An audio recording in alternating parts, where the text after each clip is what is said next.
สวัสดีครับอาจารย์ครับผมครับผม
Hello and welcome to another Dhamma meeting where we will discuss the Buddhist practices of charity, morality, and meditation. Everyone who's interested is welcome to join. We are waiting for our first visitor, which happens to be Mr. Jordan Leach. Hi, Jordan. Good evening, Ajaan. Where are you now? Now I'm in Chiang Mai. Oh, wow. Take advantage of your freedom. Yes, yes. I, hopefully, I'll be so tired of traveling. I'll just want to stay in one place when Yes. I'm finished. I hope you have to see dukkha first before you get tired. If you I'm still seeing it. enjoy, if you still enjoy it, you will keep going until the day you start to see dukkha and you say, "Oh, I had enough of this stuff. I Okay. better stop." Well, I sometimes when I have to stay in one place for a while, I forget about the dukkha of traveling, and then I want to travel again. Yeah, we tend to forget dukkha easily. Our mind doesn't like to keep dukkha in our head. That makes sense. Never learn. We never learn. Oh, so how do I learn that? The song, like the song there's when we were there, I will learn. Oh, I know the song you're talking about, Ajaan, the folk Yeah, song. Yeah. yes, when we were there, I will learn. Yes. So true. How many deaths is there needed to be Ah, before we so learn that birth is suffering? For every birth, there is every death. try to ignore that. Yeah, Oh, we want to look at the bright side. We are optimistic. We're supposed to be optimistic. When we think that's about that, we are pessimistic. that's what they say. When, when in fact we are being realistic, truthful. And Buddhism teaches about the truth, and people twist it around to say Buddhism teaches about pessimistic thing. Right. So many people don't aren't interested in Buddhism because they don't want to Too think about those negative. They, things. they think are too negative, too pessimistic. Hmm. But if you don't want to learn the truth, when will you be able to learn it? If you keep denying, ignoring it, you'll never learn the truth. And if you don't know the truth, then you keep running into it all the time. Then it So would be more. I guess they just want to wait until and leave the suffering for the end of life. They think that they're not supposed to think about it until yes, later. and then they take their own life at that point. Hmm. Mm. Which will be cause for doing the same thing again and again. Every time you run into dukkha, you take your life, to run away from dukkha. So you will never learn. So how long have you been in Chiang Mai now? Just a few days. 2 days. Yeah, I'm going to see Pra Jürgen from Germany. Uh-huh. You know, Yes. he was at Wat He, Yan when I was there. yeah, he spent Vasa with us, right? That's right. And he's now at Wat Humong. Wonderful. That's in town, isn't There's one. Apparently, there are two properties. One in the square in Chiang Mai, and then one sort of more towards Doi Supep. it? Uh-huh. This one, he's staying at the one near the I forest. see. Yeah. And are you staying there now? Or Tomorrow, tomorrow. I'll go see him in the morning, and then I'll be staying nearby. Okay. But so So do you have any question or any comment you want to share with us? not this evening, Tanajan. Thank you. I'll just listen. Just want Very happy to to be here. just to see us all, right? Just to keep thinking about the Dhamma. Okay. Yeah. That's good. That's good. At least you haven't forgotten. No, I want to make it the focus of my life Yeah. still. Yeah, don't throw it all away after all the effort you have put in. Thank you. I am unfortunately I told my friend I would travel with him all winter. Uh-huh. It's my fault. My Kalesas. He's a great friend, and but I'm gonna. I need more time. Yeah, it was my restlessness talking, but now I'm wishing I was spending the time at a temple more. Yeah. You will eventually. Yes, yes. You'll come back. I'll come back, crawling back, and until then, I'm just gonna uh, try to keep practicing as much as I can, and like you suggested, to keep the 8 precepts at least once a week, and 5 precepts the rest of the time. And at least meditate once a day, Yes, I have to more or less. make that my priority. Thank you, Tanaja. Okay, nice seeing you. Enjoy yourself. Okay, I'm Lakshya, right? Am I Yes, Venerable Sir. Thank you for giving me this opportunity to be here on this call. Can you hear me okay? Yes, perfectly. Welcome to Uh, our room. Thank you, sir. Thank you. Uh, so actually, I had a question, if that's all right. Um, so I've had good fortune to visit Longpor Ganah's monastery few times in the last few years, and and and when I'm home, I'm trying to find the right balance in my lay life, and how to balance my work with practice. How much emphasis should I give to work versus um, like sitting meditation and formal practice? So uh, if you could please share some thoughts on that. Should I aim to design my life in a way that minimizes my work, so to say, so I can spend most time during meditation and other practice, or is there a different attitude I need to take with this? Well, it depends on how much you can practice. If you can practice more, then you want to have more time for your practice. But if you cannot practice more, then you just have less time for it because you will not be able to spend all the time for for the practice. So it depends on your mindfulness, really. The stronger your mindfulness, then the more you will be able to meditate. And the more you meditate, you find more peace and happiness. So you can reduce your dependence on the sensual pleasure side of life. So you might say, I don't have to work so much anymore because I don't spend so much money for sensual pleasures because I can have happiness from meditation. So I think it depends on your practice. Your practice will be the deciding factor.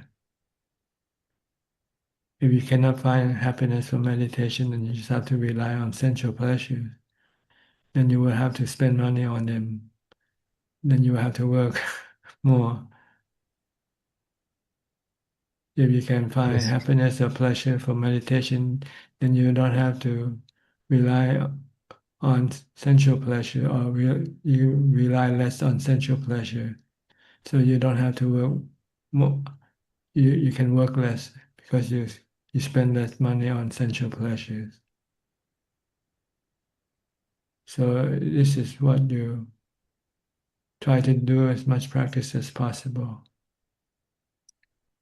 And Understood, Ajahn. when you enjoy practice, then you can give up the other things. If you don't enjoy practice, then you just you know then you have to rely on those other things that you used to have pleasure from. So it is not up to me on how much I can practice. It is my current capabilities, right? So while you were saying this, depends on how much mindfulness you have.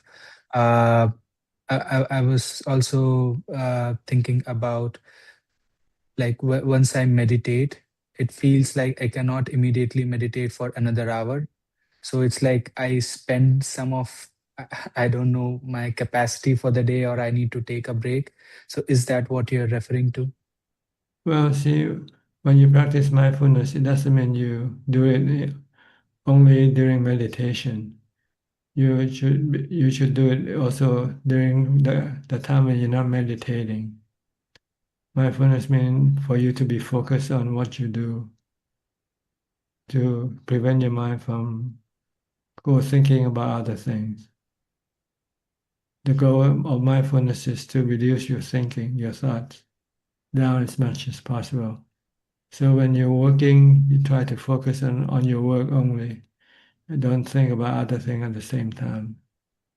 This is practice. This is mindfulness practice. Some people use the reciting mantra to stop them from thinking. When they work or when they do work that doesn't require any thinking, like when your chore, your daily chores, like taking a shower, bathing, or eating, and your mind tend to go think about other things, then you can use the mantra, reciting a mantra to stop your mind from thinking. Or if you have strong enough mindfulness, just keep watching what you do at the moment. The goal is to reduce your thoughts, because when you meditate, you want to still your mind, and your mind can only become still when you stop thinking. So you have to try to do mindfulness as much as possible, not just during meditation, but during your daily activities. Monks practice mindfulness from the time they get up to the time they go to sleep. Even while they are doing things like going on arms round or eating, cleaning, sweeping the grounds, and so forth. They are always constantly mindful of their activity. Then when they meditate, they find it easier to calm the mind down, to still the mind, because you've been stopping the mind from thinking long before you meditate. So this is the way to get your mindfulness up and running. Don't just depend only on the time when you meditate, because that's not enough. So you should start mindfulness from the time you wake up. Look at your body, what posture your body is in, and keep watching your body from lying down to sitting up to standing up to walking to going to the bathroom to wash your face or to whatever you do with your body. It's constantly being watching your body all the time. Or you can recite mantra as soon as you get up. Before you start to think about what's going on today, what should I be doing, start the mantra, Bhutto, Bhutto. But if you really need to think, to find out where you are, what you're doing, then you can do that, but just try to be uh, as briefly as possible. And then come back to the mantra to stop your thoughts. Understood, Think Ajahn. only when you need to, when you have to. But when you don't have to, then you should stop it.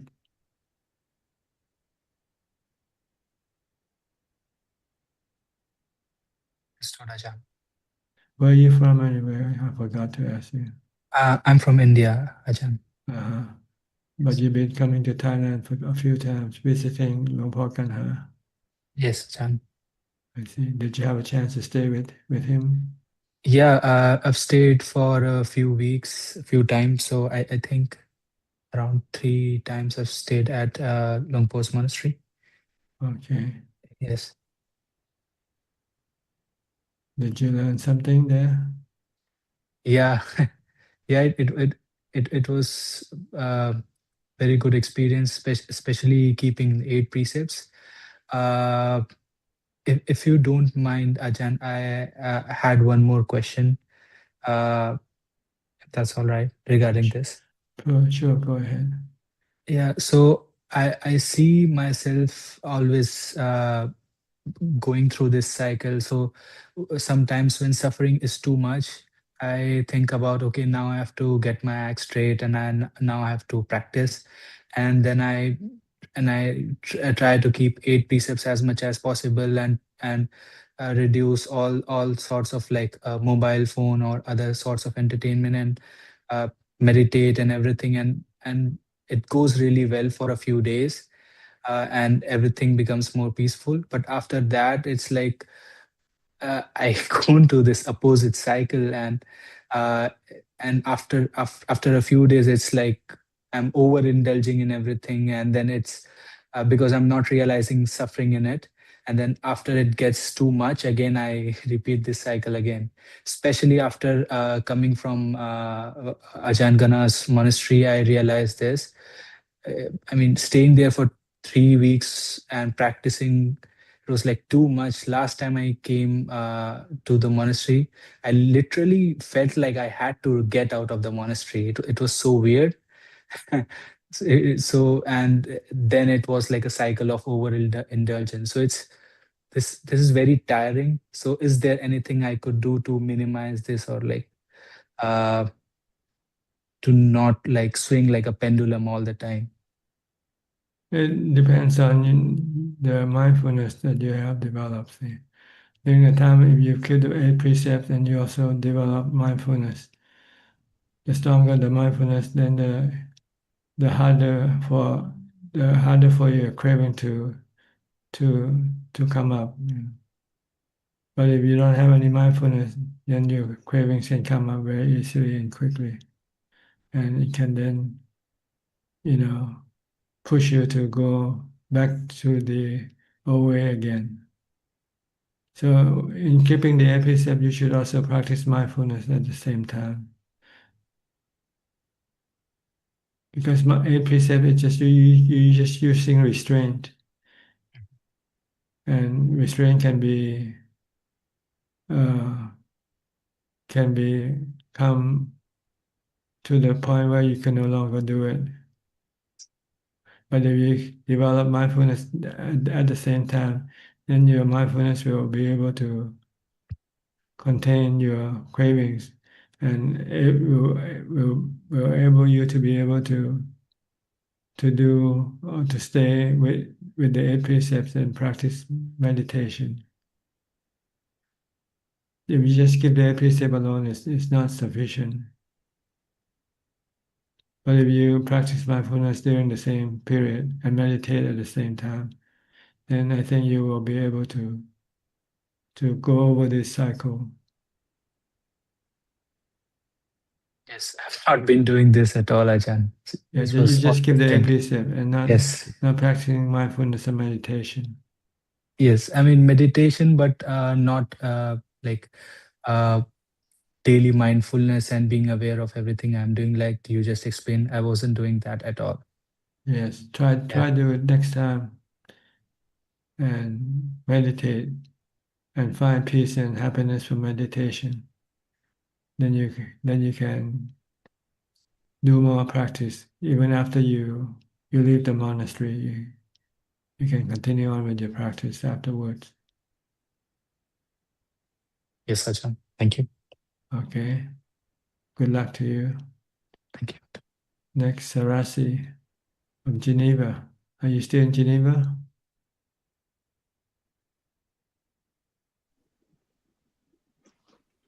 Oh, yes, Tanajan. Good evening, Tanajan. It's always a blessing to see you, Tanajan. Good to see you too. Yes. Hope you are doing good. Fine, thank you. I have few questions, Sure, Tanajan. go ahead. Yeah, my first question is, as a layperson, is it acceptable to limit social interactions with the idea that these relations may further proliferate one's thoughts or sankhara? Could that be seen as a form of selfishness in our thinking? It's not selfishness, it's sensibility, sensible. You want to develop your mind, so you need to be more secluded, be less engaging with other people. So it's rationality, it's not selfishness. It's like if you're sick, you have to go to the hospital, right? Going to the hospital, does that mean you're being selfish or not? Mm-hmm. You want to fix your mind is in terrible shape. So you need to disengage from everybody for temporarily and trying to fix your mind first. Once you have fixed your mind, then you can always come back and engage with other people, help other people like the Buddha did. First, he spent 6 years alone on doing for his practice. But once he fixed his mind, he became well. Then he helped. Then he went back and meet his relatives and father and mother and teach them the Dhamma. Mm-hmm. So it's not being selfish, it's being realistic. You're sick, so you want to look after your mind first, see? Yeah. I mean, as a layperson also, it's okay, no? Doesn't matter who you are, your mind is sick and you have to look after it. Okay. It just depends on how much you want to look after it. If you become a monk or you go live in a monastery, then it's been like committing yourself into the hospital. Mm-hmm. Yeah. If you want quick result, then you want to go to the hospital, right? If you're sick. Mm-hmm. Same way with the mind. If you want to cure your mind quickly, then the best way is to go to the monastery and live in the monastery and get it Mm-hmm. fixed. Mm-hmm. Okay. Okay, Tanajan. Thank you for your answer. And my second question is, I have come across people who are genuinely good human beings, yet they do not admire Buddhism. Sometimes they even tend to argue that Nibbana is an imaginary concept, saying that you cannot prove that to another person that this is his final birth or so. So, do holdings to such viewpoints result in bad karma? It's not bad karma, but it's just preventing them from developing higher, better. They don't realize how good that Nibbana is yet, see. So like someone who doesn't appreciate an expensive car, they think I'm happy with just driving an ordinary car. Mm-hmm. But if you have a chance to drive a very expensive supercar or something, then you might change your mind. Say, maybe what I have is not good enough for me.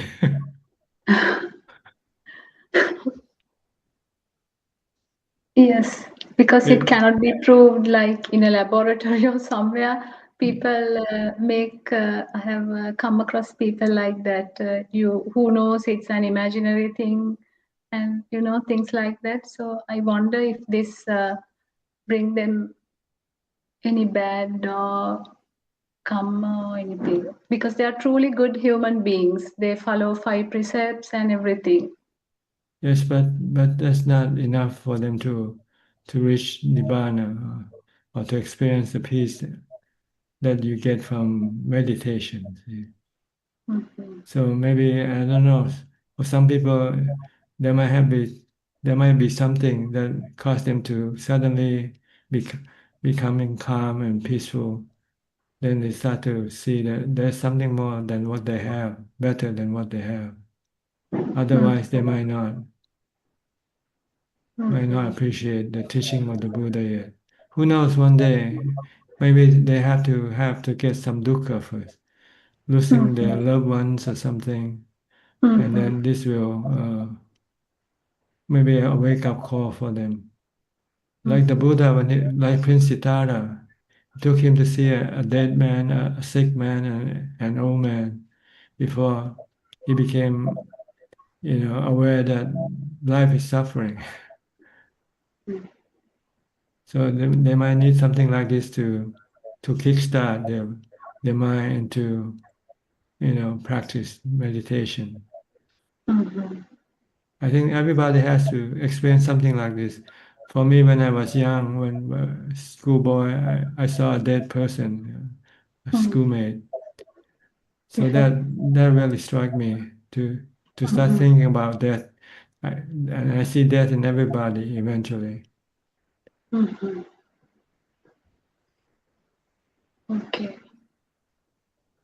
That was Okay. an opening, like opening call to you during your childhood. I have read in your biographies, Thanajan, Yeah, but it seeing wasn't. that. Yeah, but it wasn't enough to get me to go and practice yet. But at least it gave me a warning that I have to prepare for this eventuality. So I Mhm. wasn't really sad when if I lose someone I love, because I already thought about it beforehand. But I still Mhm. need to go to school and get my Yeah. education. So I wasn't thinking seriously about studying more Buddhism. It was just a natural Buddhism that I met from my own experience. Mhm. It's only after I graduated from college and I start to have some more time to think about life, and I start to see that, you know, every direction I go, it always ends up in dukkha anyway. Because I'm gonna have to end up losing what I have or losing somebody I love. Mhm. Then I start reading books. Someone gave me a book on Buddhism, and I start reading it, and I start to see the path out of this suffering taught by the Buddha. Mhm. Mhm. You always had that in mind, no? I remember you mentioned in your book that always you remember that one day I also had to, dead Yeah, like my friend, and so everybody, we all yeah, gonna end up dead. yeah. Mhm. Okay, Tanajan. Thank you. Is Can I go ahead with my, yeah? sure, go Yes. ahead. As much Yeah. as you like. During the Buddha's first sermon, Dhammacakkappavattana Sutra, only one ascetic Kondanya could enter into the path or become a Sotapanna. What key Dhamma point had he known at that point to understand what Buddha preached for the first time? Could it Uh, be his previous practice in a past life or something? Because that's the no, first time he heard this Dhamma, the noble truth. he, he heard for the first time that his suffering was caused by his own cravings, see, or his own attachment to his body. Once the Buddha said you have to let go of your attachment if you want to let go of your suffering. So he understood, so he could let go because his mind was able to stop his craving because he had equanimity, he had jhana already. Mhm. So The rest. he accepted that anything that rises will cease. Like the body once it take birth, it will eventually die. Mm-hmm. You could understand this this law very quickly. Understand it. Why Mm-hmm. the other four still need time to digest their information. So different people have different ability to digest information that they heard. Mm-hmm. So the other four took a while before they realized the same thing. Mm-hmm. But eventually, when the Buddha taught that everything is no self, then they all realized this at the same time. So it became Mm-hmm. Arahant. You have to read the Anatta Lakkhana Sutta. That's the next sutta that the Buddha taught the five ascetics, I think. Mm-hmm. Mm-hmm. So, But could it, yeah, but the Tanaja. ability to become enlightened quickly or not quickly depends on your ability to digest information. Mm-hmm. And also your strength of contemplation on dukkha or and arising and ceasing nature of things. That's digesting the truth, see? Truth. Okay. The truth of anicca rising and ceasing, Mm-hmm. come into being and then disappear into extinction once. And everything that comes into being will one day extinct. Mm-hmm. Nothing lasts forever.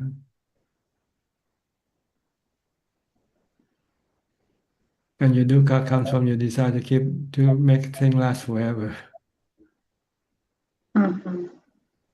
So you have to True. let go of your desire to keep things forever. You just have to be willing to let go when they have to go. Mm-hmm. Then you have no dukkha. Mm-hmm. Okay. Okay, Tanajan. Thank you very much for your answers. I wish you good health always, Tanajan. Okay, but in order to understand the theory of the Four Noble Truths, you need to have the jhana, the fourth jhana, to be able to let go of your cravings. We all understand the theory, but we cannot do the practice because we don't have enough jhana to stop our attachment or craving to the body yet. Mm-hmm. So what you need to develop is mindfulness and meditation to get to jhana. Once you get to Mm-hmm. jhana, you can become enlightened very quickly because you heard this thing before many times already, the Four Noble Truths. Mm-hmm.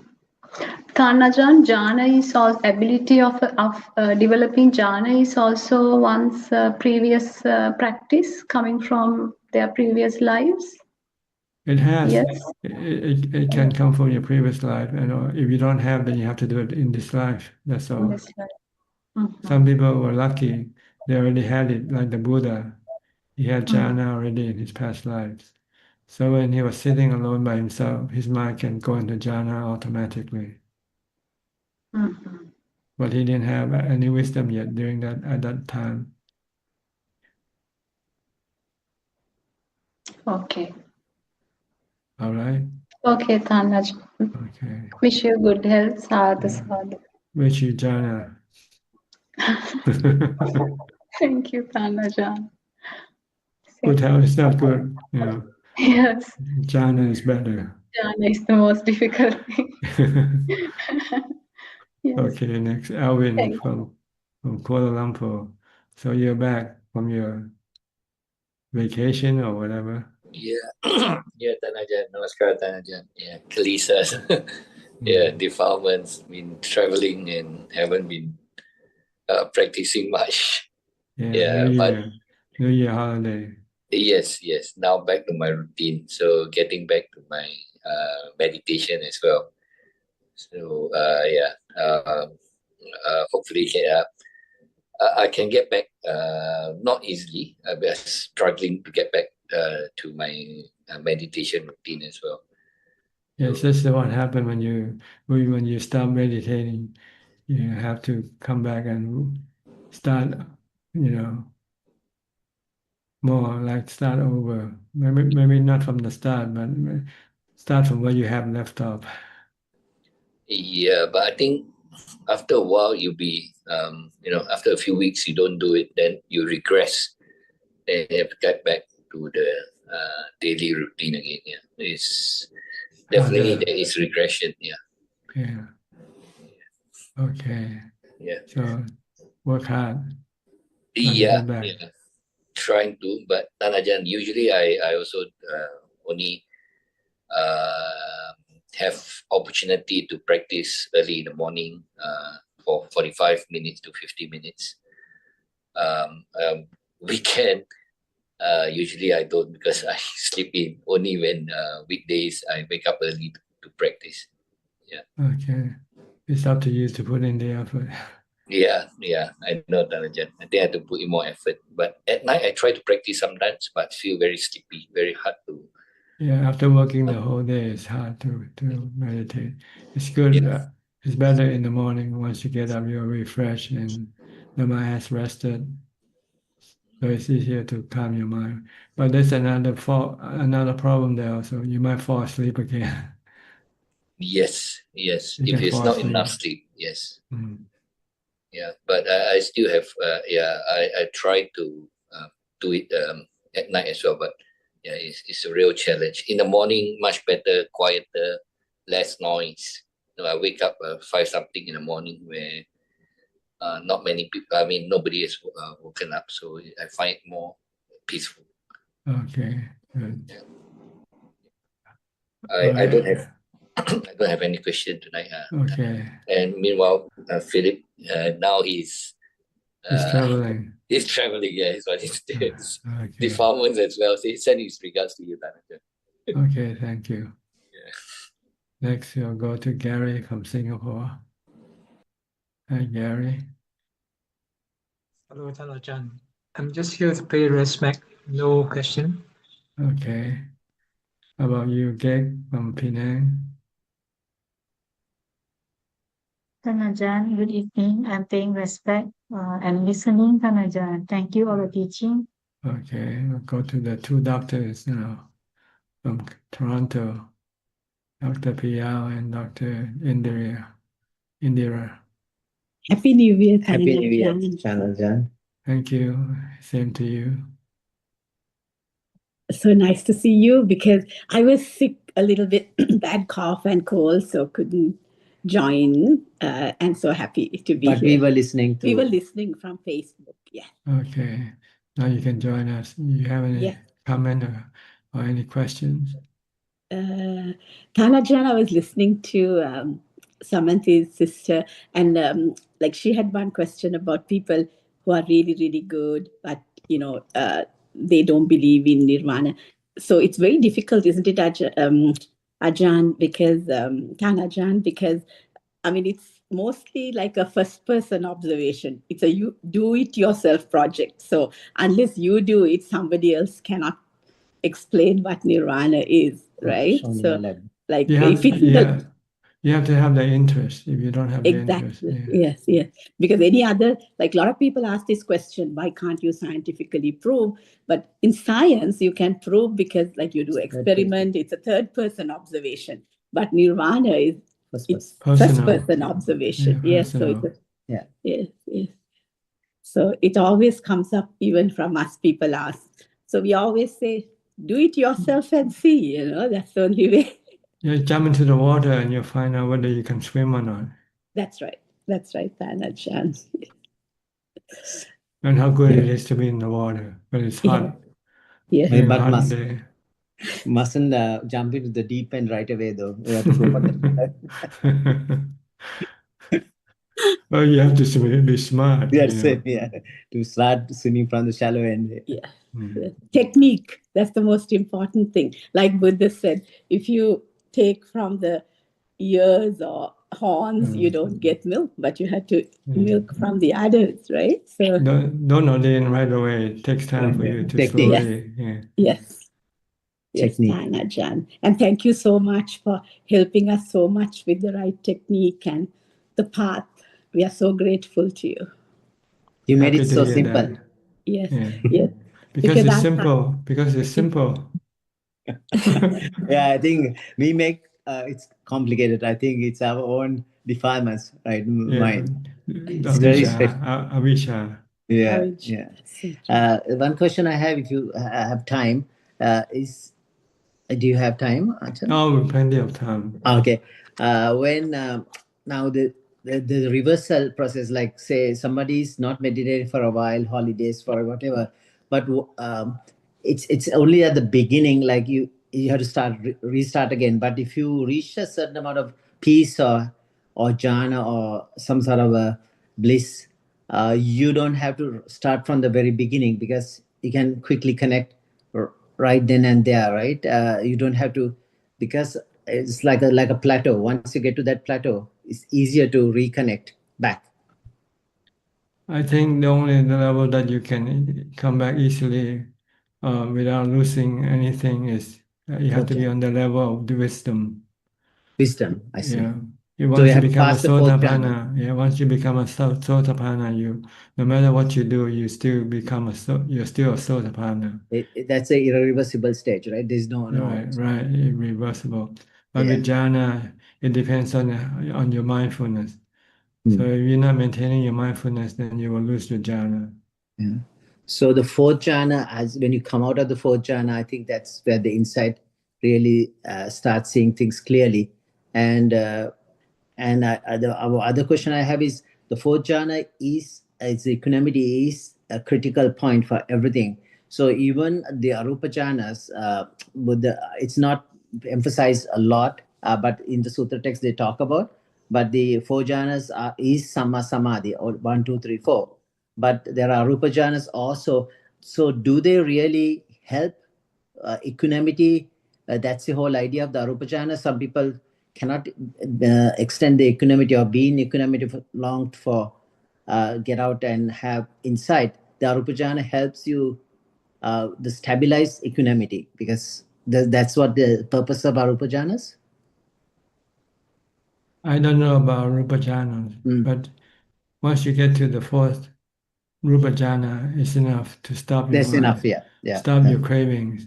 So those are beneficial, not essential. The rupa jhanas are the ones that described as essential, like the four jhanas. they are calm state of mind, but you don't really need it to use to suppress your craving with. You need, Because there is no direct path from the arupa jhanas, because even Buddha had tried, I think, before, and without the insight, he thought it's useless. So he went back from those teachers. I think he achieved arupa jhanas very quickly, but there was no end of suffering. yes, because it's a temporary state of end of suffering once you reach the fourth jhana or higher. Because you stop your craving, see. So But when you come out of jhana, your cravings start to return.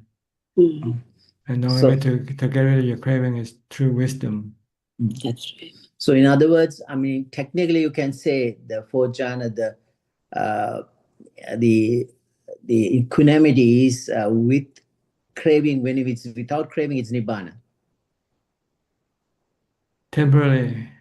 Yeah. If you're using mindfulness to stop your craving, this is temporarily. Because mindfulness cannot yet uproot the cause of craving, which is avisha or ignorance. Ignorant of what? Ignorant of the Four Noble Truths. Once you understand the Four Noble Truths, that suffering is caused by your craving. And the way to get rid of your craving is you have to see that the things you crave for are all anicca, dukkha, anatta. What you crave for, they're not good, they're bad for you. That's wrong. So these are basically coming back to the aggregates. The Buddha, the first sermon, talk about clinging to the five aggregates is suffering. That's right. In a sense, yeah. And then the second because we think the five aggregate is good for us because we can get sensual pleasure from it. That's right. So the sensual pleasures also get less affliction. I mean, less attached to sensuality. I mean, the more jhanas you have, because this is a more like a higher blissful state of mind without any without any effort, right? So the essential pleasures you need to get effort, but again, then it's gone very quickly. It's like a waste of time. Like I think Buddha kind of gave a metaphor like a dog licking a bone. A lot of effort, but there is no meat in it. Something like that. Essential pleasure. Sensual pleasures. Yes, they're temporary. They're not. They cannot fulfill your mind with contentment. It's like having endorphin hits. So keep going. You want another one. You want to go to one restaurant, Yes. it's not enough. Then you want to go Japanese, or not Japanese, not enough. You go to China. So keep moving, keeping the tongue little pleasure, but it's just gone in a few seconds, right? But the jhana, the pleasure of meditation, you can arrive at any time without effort, and it's just reproducible at your own pace, right? Yes, but they don't last forever either. The jhana. That's also temporary. That's true. That's the importance of getting. So it's like a platform for nibbana, but it is not nibbana yet unless you have destructed all your cravings or the defilements. That's right. Once you can get rid of all your cravings, then the mind has attained permanent peace, which we call nibbana. It's our craving that keep us restless and agitated. See, when you crave for something, you cannot remain still. Right? Oh, I have to go get what I want. Like if you crave for a cup of coffee, you cannot remain still. You have to go get that cup of coffee. I want a Coke or a cup of coffee. Yes, so stimulate. I think it's just the addiction, pretty much. The mind is addicted to certain. That's right. But if you have the wisdom to see that it's an addiction and stop it, then you can then be free from being depending on the coffee to keep you happy. Yeah. In a way, addiction to jhana or meditation is not a bad addiction to have, because it's lead you to nibbana. That's a later stage of practice. You need jhana first to let go of your sensual pleasure. Yes. But once you have let go of your sensual pleasure, you can become addicted to jhana. So you have to let go of jhana also. That's right. So there's subtle attachment to that also, but you don't have to worry about at the beginning. Just as beginners, you need to. Because you need jhana to help you get rid of your sensual cravings. Yes. But once you have let go of your sensual craving, it's like if you're sick and you break a bone and the doctor put you in a cast, right? But once the bone is healed, you don't want to keep the cast anymore. You want to get rid of the cast. Same way with jhana. Jhana like cast to help your mind get rid of your sensual pleasure craving. Yes. Once you have accomplished that, then you don't need the jhana to keep you happy, because jhana can also cause you dukkha because it's temporarily. Yeah. So it is a temporary antidote for sensual pleasures, right? Antidote and for the temporary, and then it's a remedy. It's a remedy to help you get rid of your sensual pleasures. Because if you don't have jhana, you're constantly hungering for sensual pleasures, and you don't have enough strength to stop your cravings. So you need the strength of jhana to temporarily stop your sensual cravings. Yeah, the holiday season is a perfect example. Looking for more different the decorations, the music, then the gifts, and going for restaurants. Never enough. Now you're looking forward to the next Christmas, right? Yeah. Sadhu. Thank you so much, Ajaan. Okay. Thanks, Don't want me to stop craving to see that what you crave for is never satisfactory, never give you full satisfaction. Yeah. And by that, it means it gives you dukkha afterwards. Yeah. It's true. Because when you lose something that you like, then you feel sad, right? Yes. When you crave for something and you get that something and then suddenly you lose it and you feel sad from losing something that you like. Yes. So you have to see anicca in everything that you crave for. And anatta, you're not able to control or keep it for yourself forever. So then you becomes free, because you don't need to worry, because it's not yours. Why suffer through? Like it's I think suffering is created by our own ignorance, because we don't see it clearly. That's right. When you know yourself making it's a suffering is a doing. You're doing it, no one else. because we don't see those things as beings will cause you suffering. See, you only think, oh, they'll give you happiness. Yeah, like you have your wife now. You know, when you have her, you're happy, right? But sometimes you worry about her now, right? This dukkha already. He doesn't worry about That's for another subject for another day. You have to see everything. There are two sides to the same coin, right? Yeah. When you get a coin, you only get happiness. You also get sadness on the other side of the coin. Yes, Ajahn. It's a very sensitive topic now. Yes. I just want to ask you one quick question, Ajahn, about my mother. After she had that near-death experience, and she's very spiritual now, but she keeps telling us every time, I don't like. I have had enough of this life, and I'm waiting to go. So I always tell her, we cannot determine that. You have to wait. For your time. Is that right? What I say to her, but she keeps telling me I can see that she's so much into she doesn't crave for anything anymore. Kind of like she doesn't want. She's had. She said she's ready to go. In other words, she's happy. She thinks it's for being her living is a burden for us. So she thinks. Yeah. So I keep telling her, no, it's not at all a burden. She says, yes, but you have to come and see me. And she says, there's no happiness in it, the sensual pleasures. So we keep saying, no, don't worry, don't have to rush. But you have to wait for your time. Is that the right thing as a daughter? I'm telling her, Ajahn. Well, it depends on whether she wants to listen to you or not. If she doesn't want to listen, then it's a waste of time to tell her anything anyway. Yeah. So what do you tell her? When she tells since of late every day she tells us, You should give her encouragement. Say, stay with us. We still need you to give us company. Make her to stay. Make her feel worthwhile. Right? Don't make her feel worthless. Okay, then you cannot do anything. You have done your part.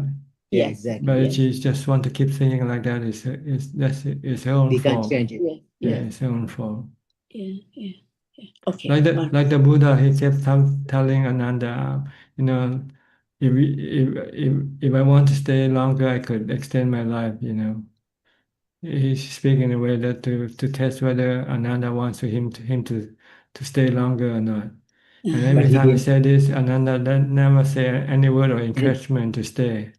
Yeah. So he decided maybe he doesn't want me to stay because he has to look after me. He had to look after me, you see. So then he decided I'm gonna go in 3 months' time. So I tell Ananda, in 3 months' time I'm gonna die, But once he said that, Ananda said, please stay, don't go yet. It's too late already because I have made up my mind. I have tested your intention and I have no feedback from you at all. So I feel that maybe I will be a burden to you if I stay longer. Yeah. So he said, I have to go. I don't want to be a burden to anybody. Yes. So you have to beg your elders, your father and mother, please stay. Yes. That's what we'd say. That's what we tell her. Yes. You say you make us happy every time we see you. You make us happy to be able to support you and to do things for you. Yes. Because you had done so many things for me in the past before. We tell her all that, yes. Yeah. But she's very content. She's always very happy. But even the person who's taking care of her always is, but she always happy and kind like this. So she's but at the same point of time, since of late, it's been, she just says, it's time for me to go. So I'm praying to go. Yeah, she says, I'm praying to go because I want to. That's a defilement, because wanting to go is defilement. Yeah. Wanting to stay also is defilement. You just have to let the body go naturally. Yeah, that's what we told. It's a type of vibhavatanha, right? In a way. Right. Vibhavatanha and bhavatanha.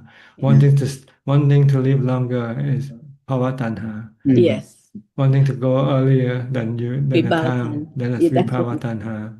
We just wanted to check with you, that we are See, doing the the right thing. sanhas can be so subtle, right? Even towards the end, Yeah. the coarse one is the sensuality, but other ones could be so subtle you can see your own mind, right? It's very hard.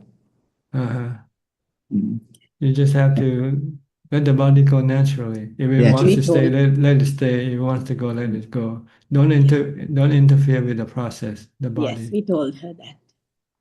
Thank you. Thank you, Thanajan. Thank you Okay, so so much. much for your welcome. time. Teruan Saranai. You're welcome. Next, we'll go to Al Sosim from Malaysia. Evening, Nanajan. So how are Hi, you? No fine, questions. thank you. How are you? You keep the Nanajan. 6-hour challenge. I did, but the previous week I attended Ajaan Brand's 10 days retreat. So I didn't see. do the 6 hours during the retreat because we have a program to follow. Okay, no problem. Mm. Okay, come back Okay. to it now. Yes. Don't give Still up gonna yet. be, no, not giving up. Trying to Okay. find time to meditate as much as possible. Okay, good. Thank you, Nanajan, for your You're teaching. welcome. Next, Diana from King City, if I remember correctly. Nama Budaya, Ajaan Suchart. Yes, what can I do for you today? Um, well, I'm still trying to maintain mindfulness throughout the days, and I've noticed that I've become like once I switch on the mindfulness of the body while I'm doing something, I can really now distinguish when I'm doing it and when I'm not. Because for a while I was trying to do it, but I wasn't sure if I was doing it. Like I was just like kind of, you know, but now I can really tell that I'm doing it, that I'm with the body, and like it's like a switch that comes on. Yes, So it that, takes time. It takes time. yeah. So that was really nice for me to notice this week. Just the next step is to maintain it. Yeah. To maintain your mindfulness for as long as possible. Yeah, well, the minute the minute I'm engaging in activities, it's not possible. So I've set up some things that I can do just like mindfully, just one thing when I know I can just focus in on that and at least have that time during the day.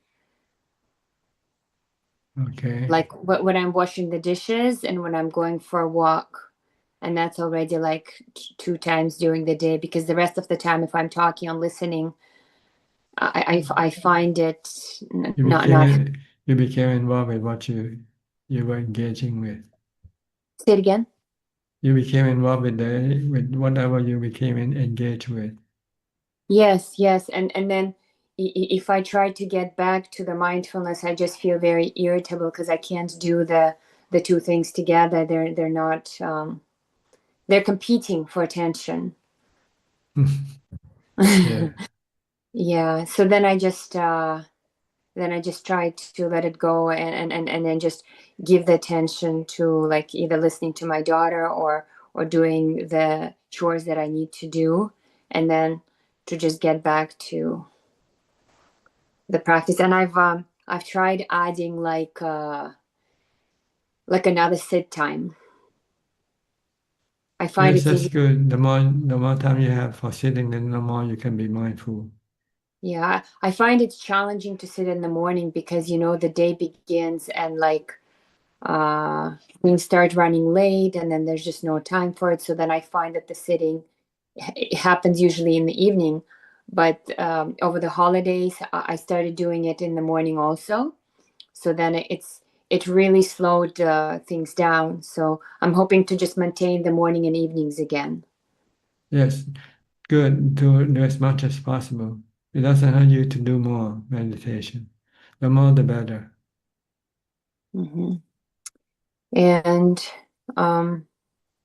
yeah, I had I've let go of my mother a little bit, and then the moment another family member was talking to me about it, I found myself caught up with all the nervousness and stress. So then once I became aware of that, I tried to pull out of that again and just reground myself that, like, that she has her own karma, and I don't have to be like spending my time worrying and being nervous for her, that I can just, that I would be more helpful for her if I become like, just kept my mindfulness more. Yes. Maybe it's better for her to see you less. Yes. Well, right now she has some procedure that she had to get ready for, so she has taken the time, and I have given her that space and time, and it feels like correct because I'm honoring her wishes. Yes. I'm honoring her wishes, and but it's a nervous time because so many unknowns. Yeah, she's going to the hospital again, so let's see. Just use wisdom. Everything is anicca. Anicca, yeah. Everything is temporary. Eventually, everything will end. Yes. I do feel quite helpless in terms of that I couldn't share any of my own mindfulness and slowing down that I've learned in my life. So it's quite challenging to watch her suffer, basically. That's what it is. It's painful to watch her suffer, like, a lot. Just grasping for things and things like that, which we all do. But with something we cannot help. No. Yeah, so that realization is it's just challenging to watch. You need equanimity. You see that Equanimity. this is the law of karma. She does what she does, and she receives what she receives. Yeah, she quite often doesn't want to engage with me because she says there's nothing I can do to help her. And she's right, like, I'm not God. I cannot relieve her suffering and things like that. Yes, Yet you cannot force your compassion on her. Uh-huh. So just leave her alone and watch her from a distance, and maybe see if whenever she needs you, then you go see her. Otherwise, don't bother, I guess, because maybe she Okay. might find it better not to see you than seeing you. Yes, I realized that her own pattern when she sees me is to become extra nervous for me. So maybe it's good because then because she cannot change that pattern, that she becomes nervous when, like, because maybe she's at the end of her life, and she feels like that she doesn't have enough time to do what she wants to do, or just I'm not sure, but she did voice it at some point. So maybe it's good to just give her the space, and so that's pretty much it. Yes. Yeah. And Ajaan Suchart, I was listening to some of your talk from the summer, this past year, the one where you sit on the bench. Yes. And there was a lady with a Russian accent, and she was saying how one of the things, like, it was like question, answer, and one thing she was saying that a woman named Maria is translating some of your work, some of your books. Into Russian? I think so. She's a group leader. She's like a tour leader. She takes Russian who is interested in visiting Buddhist site, Buddhist country to learn and to practice. And she came and stayed at Wat Yan for maybe a week, I think, with the group of maybe 10 or 12 people. And then her work, would you be able to, like, make it available on your website, or how do we gain access? Yes, as soon as it's available, it will be made available on the website. But so far, I haven't heard anything from her yet, so I don't know how far she has gone with the work. Yeah, and is it the talks that she's translating or your books? I'm not sure. I didn't ask her for the detail.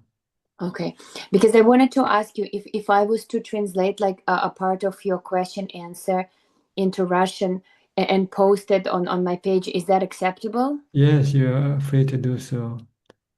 Okay. As long as you don't mistranslated the. Well, this is what I wanted to see if someone could check it, because it would be just like my own translation, right? No. Anyway, Nobody. just try as best as you can.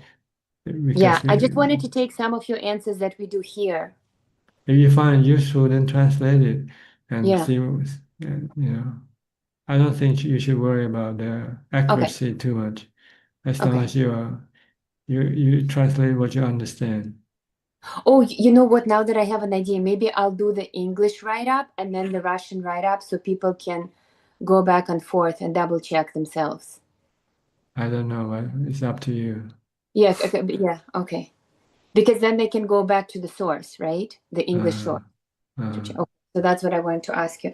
And then my question is for the 5 precepts, maybe I misunderstood, because in my understanding, like one of the 5 precepts was the also no sexual misconduct, which meant you could engage, like if you had a family, then you can just keep 5 precepts, and then I don't know if I heard you correctly,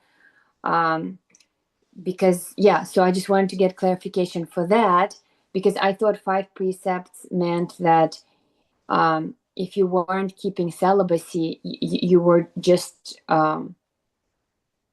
you could just only engage within the family unit.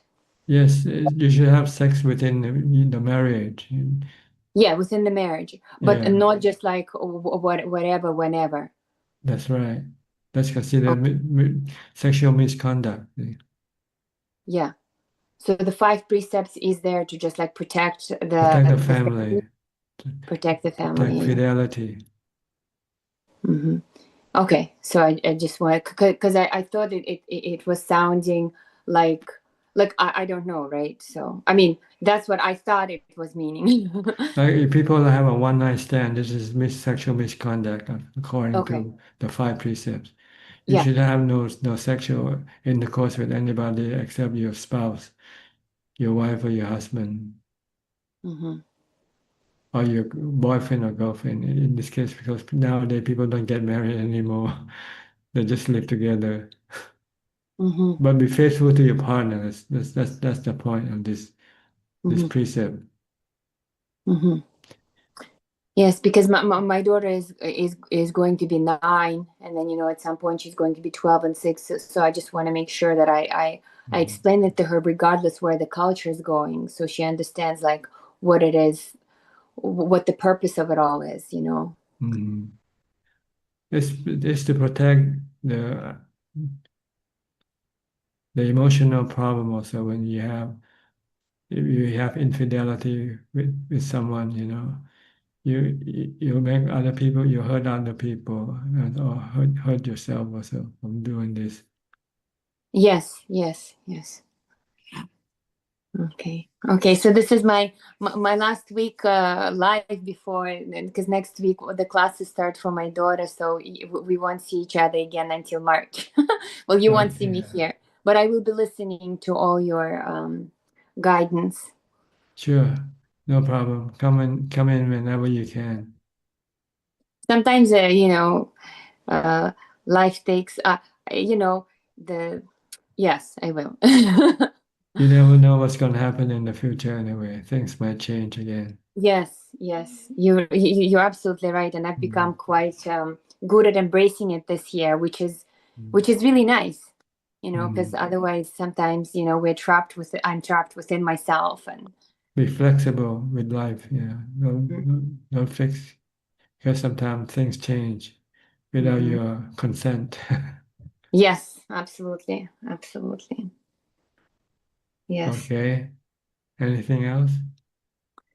I'm just always so happy to have this opportunity here. Sometimes the week is too long before the talk comes, Okay.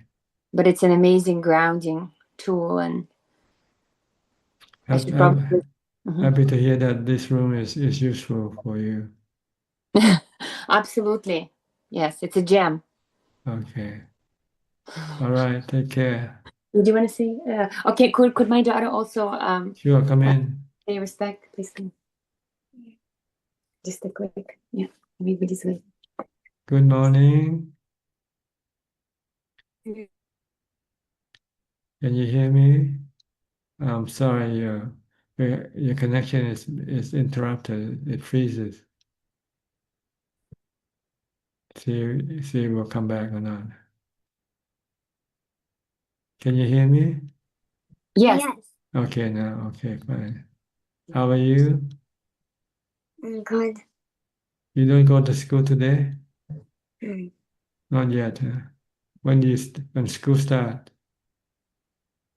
Or you stay at home and study? Yeah, I stay at home and then I have a class next Tuesday. Next Tuesday. Okay, good. You want to say something? Mm. I don't have any questions. Okay. Are you happy? Yeah. Did you have a lot of Christmas gifts? Yeah. Okay, good. Can't wait for the next Christmas, right? Mhm. Okay. Good to see you, and goodbye to you both. Thank you so much, Ajaan Suchart. You're welcome. Next, we'll go to Kok Seng from Singapore.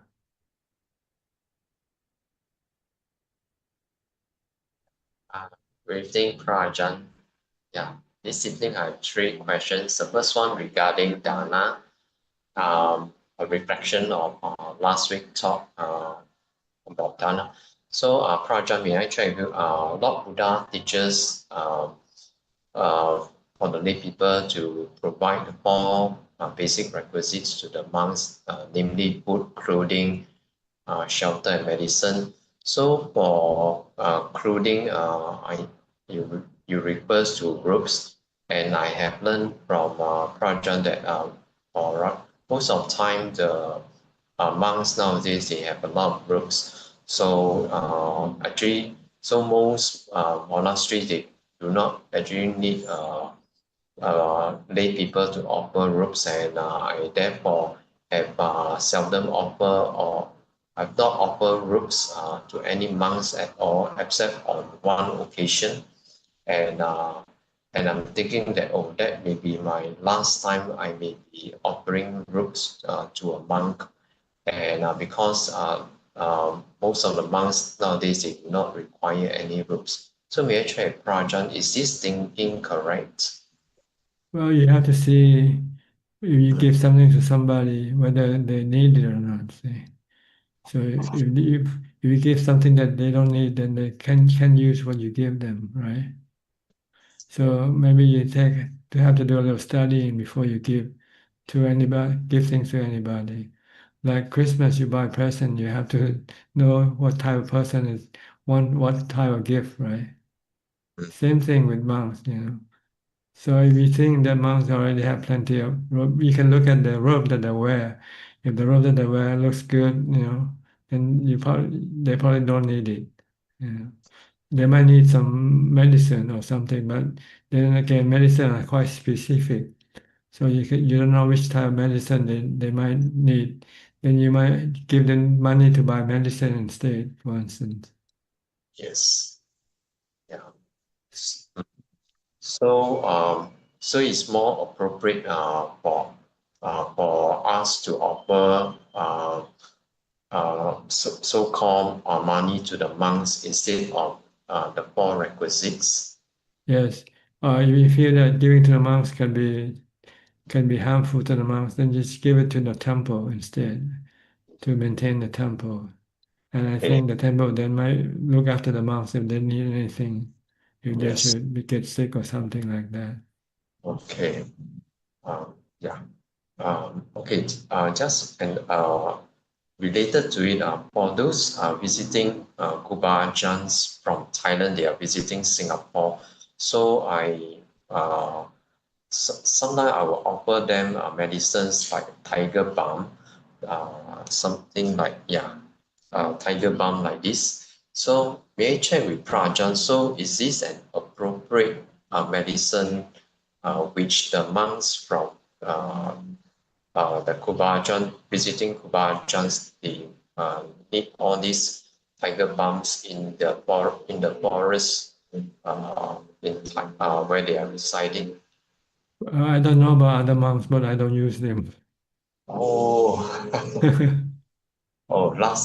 think the other time gave one to Prajan. So But I'm exceptional. I hardly use anything at all. So I use the Dhamma medicine mostly, which is use patience and endurance, and yeah. let the sickness develop and disappear by themselves if I can.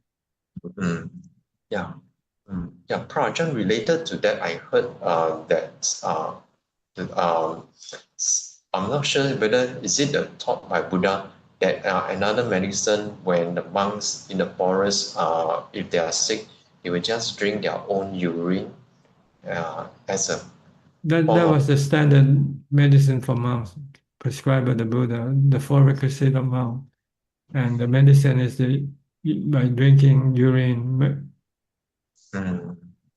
So that Well, means, not pure urine. I think they had to be mixed with fruit or something. oh, okay. And then you get the medicinal quality from the fruit that urine. I see. I have some, I have some doubts that because most of the time, we were so-called, educated in school that urine is dirty and so on. So, yeah, so scientifically, that means it has been proven that the urine is able to cure one sickness. I'm not sure because I haven't used this medicine myself. Okay, but other monks they have. I think this was more during the ancient time, during the time of the Buddha, when there was no modern medicine. And I think I heard in India people still drink urine sometimes. Some people still drink urine regularly as medicine. Their own urine, though, not other people's urine, your own urine. So it doesn't harmful to you. It doesn't become harmful to you. Understand. Yeah. Prajan, my second question regarding Bhavana. Prajan, you teach us not to use our body five sense organs as a means to achieve happiness. Instead, we should use our mind to achieve happiness by attaining jhana.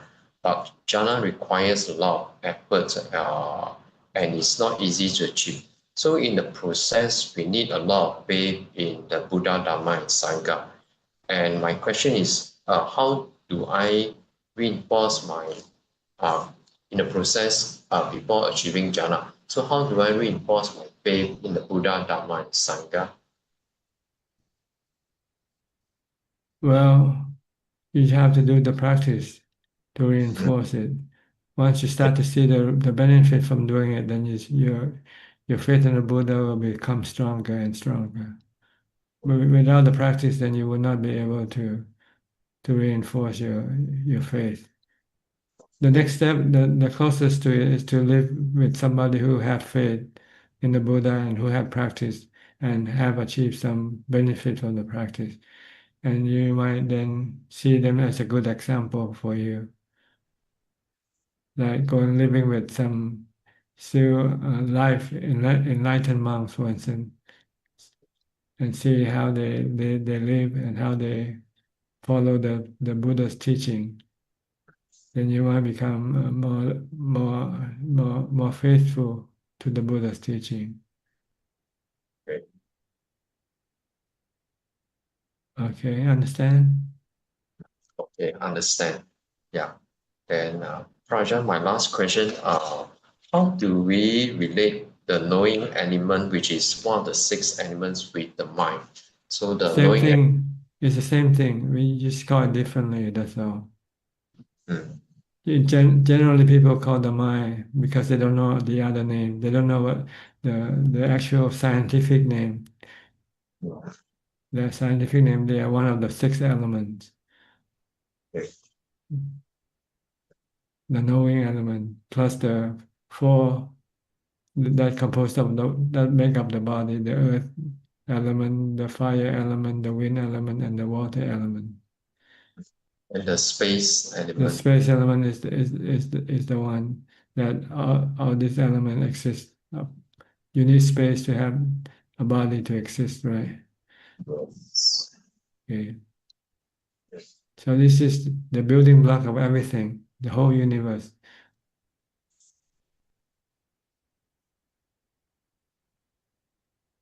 But in normal term, we don't use the element. We call the body, we call the mind, the mind.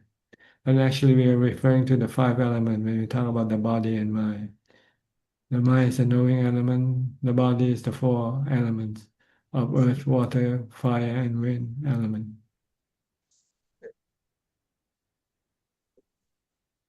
And they come into interaction temporarily, and then eventually they disappear. The four elements separate, and the body disappear.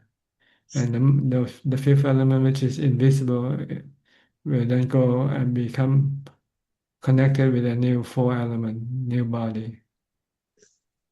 And this is how it goes on and on and on. They combine, form a human existence or an animal existence. And then when the body breaks up, then they separate, and then the knowing element go look for a new body to continue the rounds of rebirth.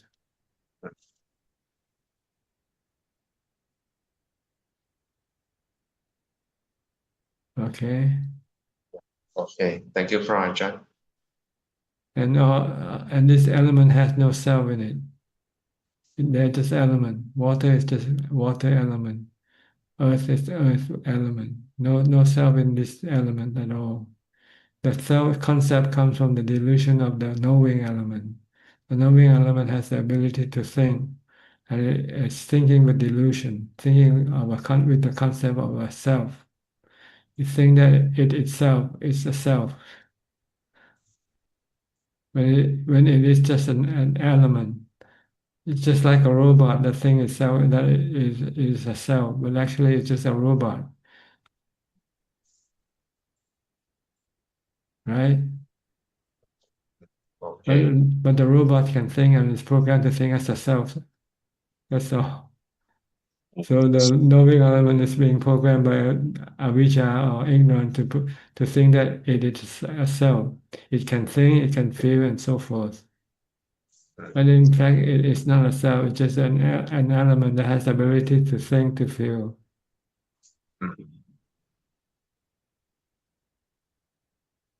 Okay. Okay. Okay, thank you, Ajahn. You're welcome. Next, Nining from Indonesia. Yeah, Ajahn. Happy New Year, Ajahn. Thank you.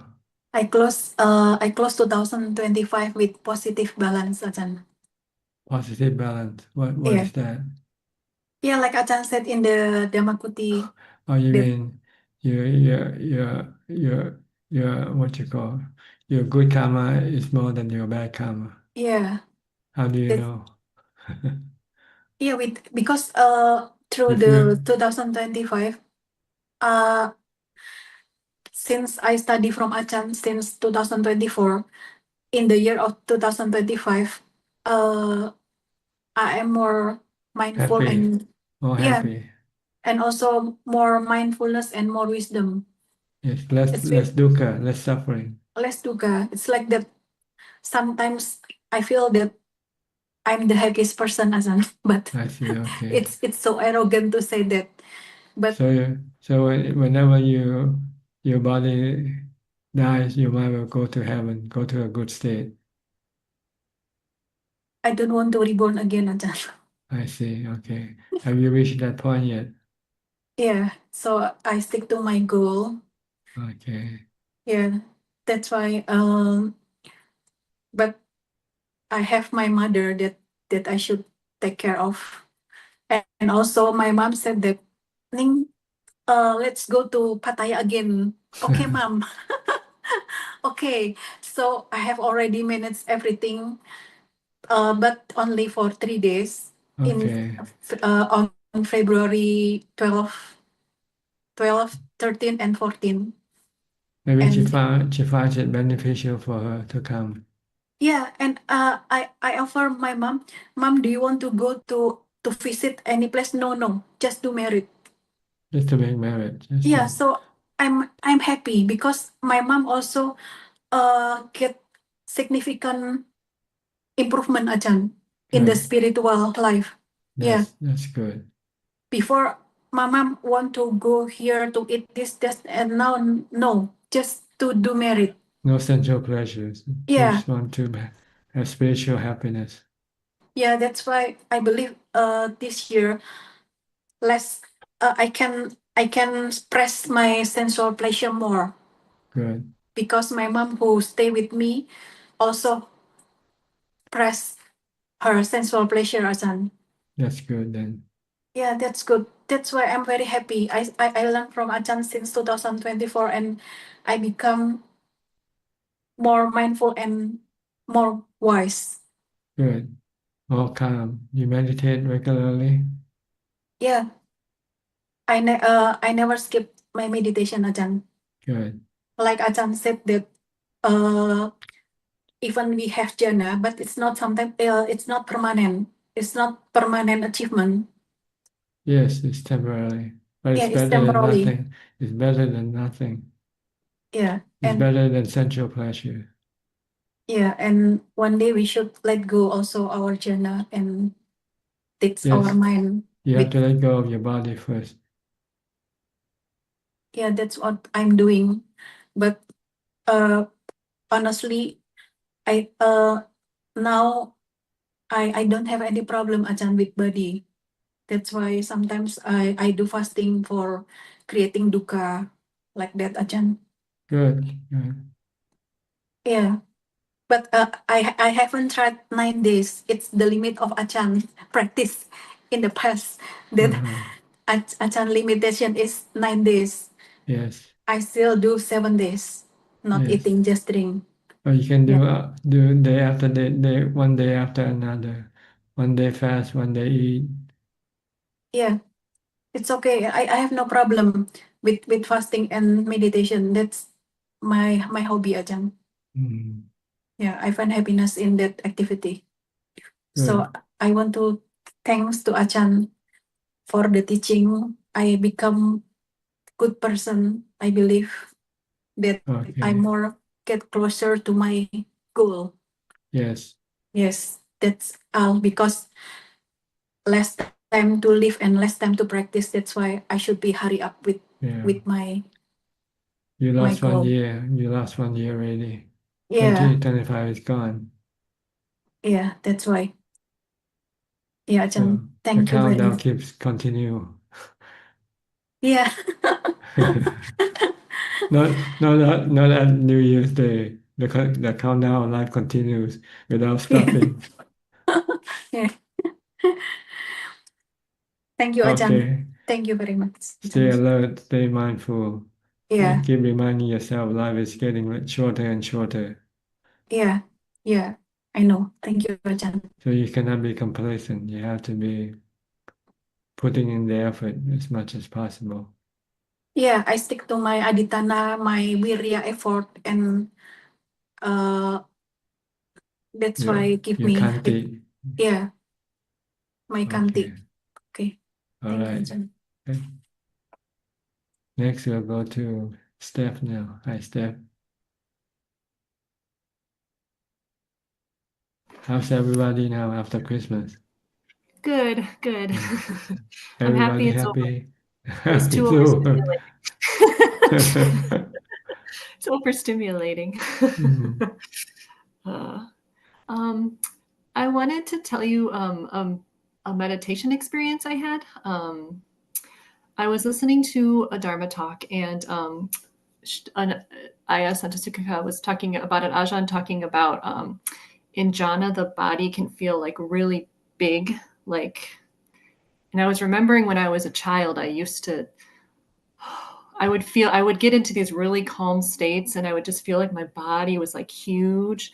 And so I had this sit and I was just like, okay, we've been there before, we can do this. And I just kind of like told myself to let go. And I had a very, very deep sit.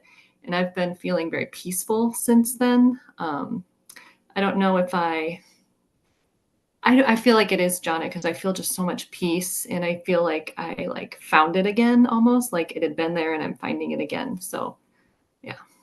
Yeah, that's what we want. We want peace of mind, of meditation. But the Yes, and I feel a intensity lot of the peace might varies. Yeah. You might not yet reach 100% peace of mind yet.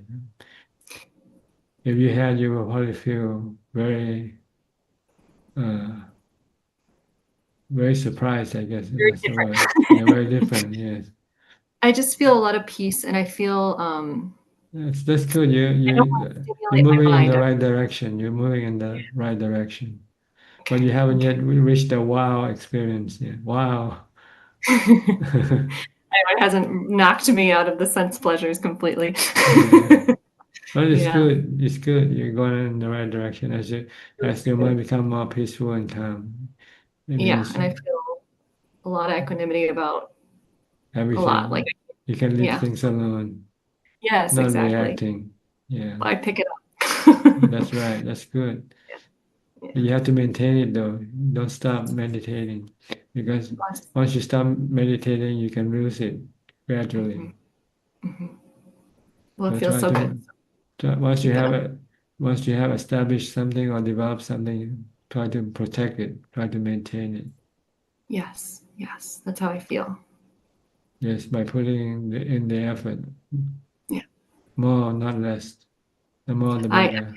yes, I've been the mindfulness of the body and making sure I'm not thinking and that I'm with my body and I'm not. That's been, I think that's because it's making me mindful more of the day, and so my sits are even more intense because I'm more concentrated throughout the day. That's been very good. You find beneficial. You find good for you to have this. Very beneficial. Oh my gosh. Yes. It's changing a lot your life. 100%. Yeah. Yeah, good. Try to stay with mindfulness. Yes. Keep developing as much as possible. Thank you. Okay. Next, we'll go to Intan, who is in Kaohsiung now. Well, what is today now? How long have you been there? Good evening, Prajan. I beg your pardon, Prajan. How long have you been on Kaohsiung? Until 15, No, until 15 so far, morning. how many days Oh, have you? fasting. How many days? I'm fasting now 4 days. 4 days. You stay in there 4 days. 4 days. And you plan to fast for the whole time, I try, Prajan. Prajan, I surprisingly until now I'm not feel hungry, but huh? I feel my body is weak and sleepy. That's naturally. That's natural. It is nature. Okay. But your mind So is strong. The point is to keep your mind strong. Strong with mindfulness. You have to practice mindfulness also, not just fasting alone.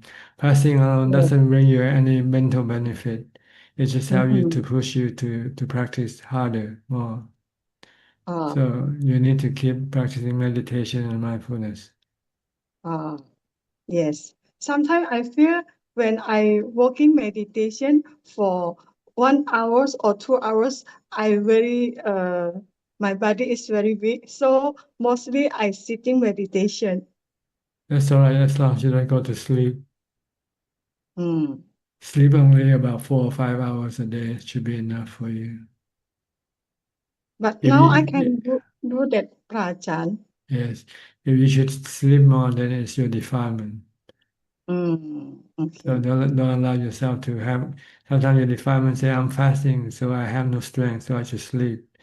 This is defilement.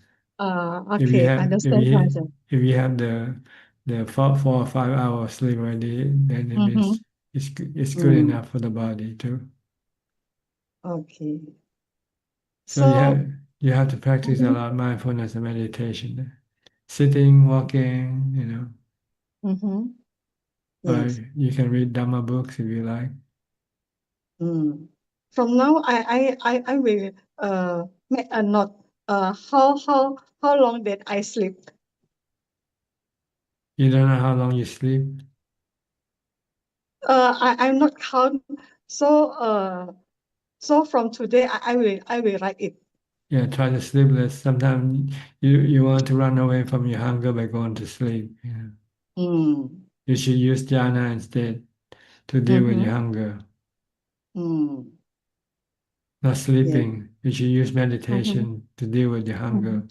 Not sleeping. If you sleep, then you don't benefit from your fasting at all. Actually, Prajan, I want to try meditate from night until morning. Yes, try it. See how. Nobody to stop you. Yes, okay. And I meditate outside. Good. You're not afraid of anything now. No. Okay. Every day I meditate outside and I turn off the aircon. I just turn on the aircon when I sleep. Okay. Good. So how many more days you have left until the 15th? I beg your pardon, Prajan. How many more days are you staying on Kaohsiung? Until 15 morning. So you have 9 more days to fast. Yeah? Yes. You can do it? I will do it, Prajan. What do you do? You eat anything or just have some fluid? Just drinking water. Water. Just drink water. Okay. So, Prajan, I want to confirm. So, Prajan advised to me fasting every day until I finish my retreat. Well, if that's what you can do, why not? Okay. Did you have the intention to continue fasting until you finish with your retreat? Okay, I good. tried it, Prajan. But Prajan. not fasting alone. You should be Yes. practicing mindfulness and meditation. Yes, Prajan. Then you will not feel, your mind will not feel much dukkha if you meditate. Your mind can become peaceful and happy. But your body might feel weaker and So when my body is weak, I just contemplate. I say, oh, this is dukkha. So I accept my body is weak. okay, good. All right.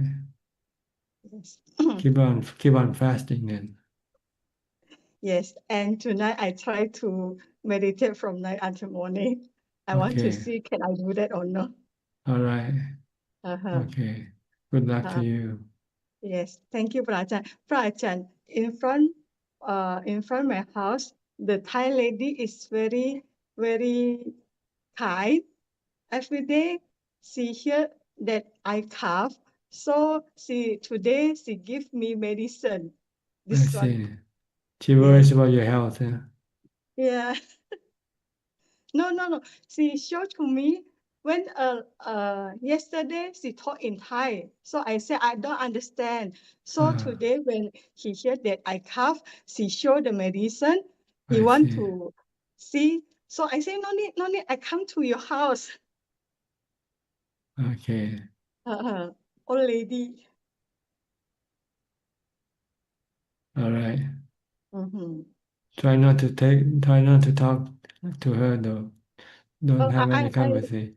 I'm not talk to her because she cannot talk in English. Okay, good.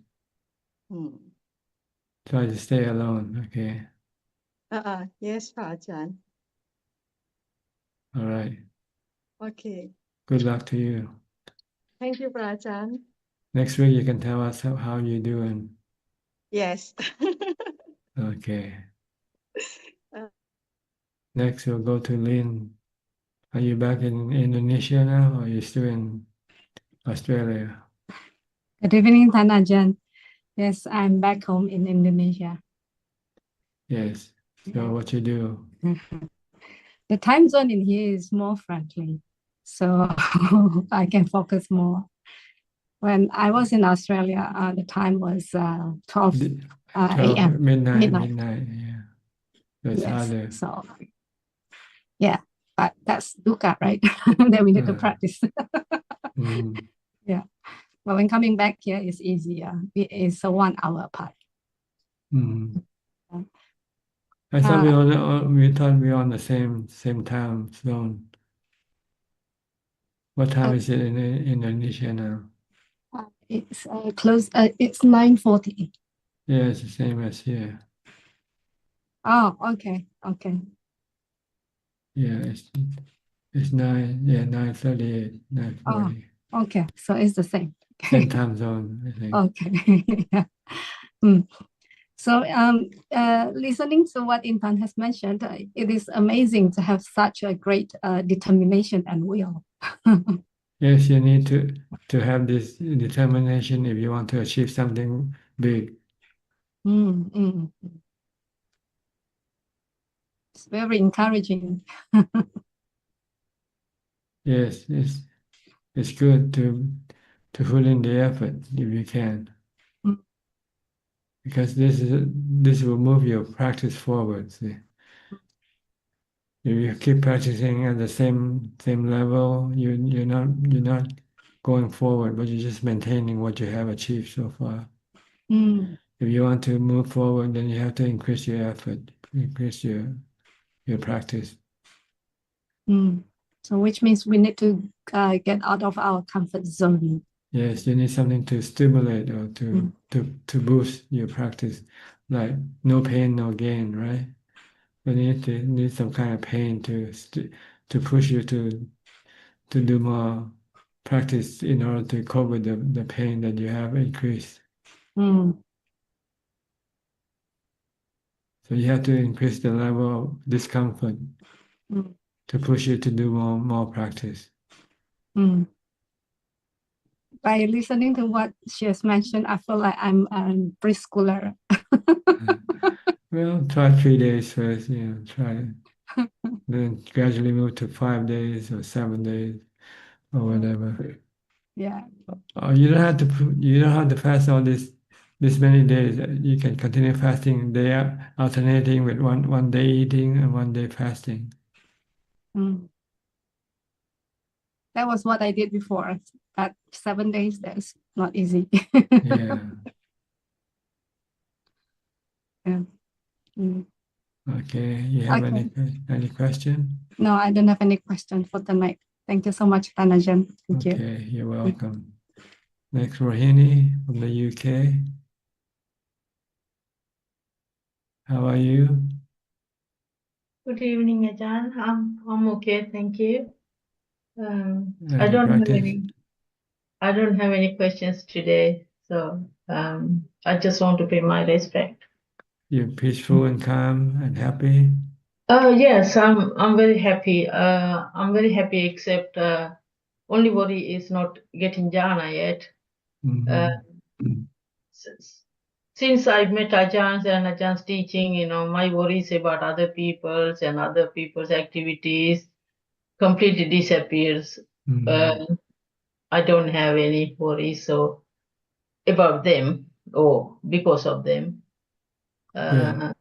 Only worry now I have is I'm trying to practice. I practice every day, but I still haven't reached my goal yet. So Yeah, just keep pushing yourself. Just keep on doing it. so that's what I had to keep on doing. I have to. I know that I had to speed it up as well. Yes, it's not But easy, but I keep practicing. don't hope for the result. Just maintain your practice, and the result will come after it. Don't go after the result, because thinking about the result doesn't get you there. Yeah, actually, I keep thinking about this fourth jhana and Just keep on practicing mindfulness.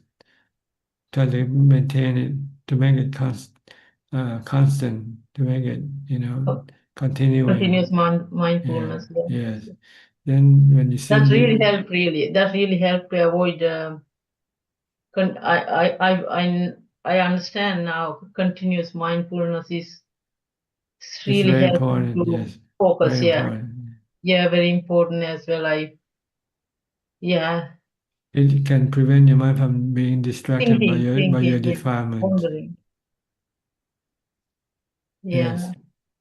Yeah. Okay. Okay, Ajahn, thank you. Just be patient and keep doing it. Yeah. Thank you. Try to pretend not to think about the result, and then one day it will Okay. just pop up. Unknowingly, it will just pop up. Okay. When the Okay. when the condition is right, it will just come up. Yeah. Okay, Okay. good. Thank you. You're welcome. Next, we and check. Hello, hello. Greetings, Tan Ajahn. Greetings, Ajahn. How's the new year? Good? Better than the old year, or it's the same? Same, still, no change. Same old person. Doesn't matter with the year. You don't change with the year. You don't change with the time, do you? The I'm experiencing like um old age sickness and somebody dying in the family. So it's a good time to. I keep thinking that okay, that'll be me very soon. It'll be the same. I'll be the same. Good. So- and then it's very helpful. And also like seeing like people around her got very Crying, sad. yeah, pet like anxiety, even a lot of anger. So it's kind of like uh well I'm glad that you always remind us to contemplate like the five truth of life. You get old, get sick, and you die, and you separate from the loved one, and you're the owner of your own karma. So that's very helpful, and seeing it happening also can make like make me keep thinking that okay, I'm uh going to be the same. So it's Yes. very helpful. You have to see the real thing Yeah, I have to see the real, yeah. to really convince your mind that this is gonna happen, Yeah, this is going to happen. Yeah. Yeah. And And so you yeah. have to prepare your mind for it. Yes. Yes. By preparing your mind, it means you become less sad or less worrying.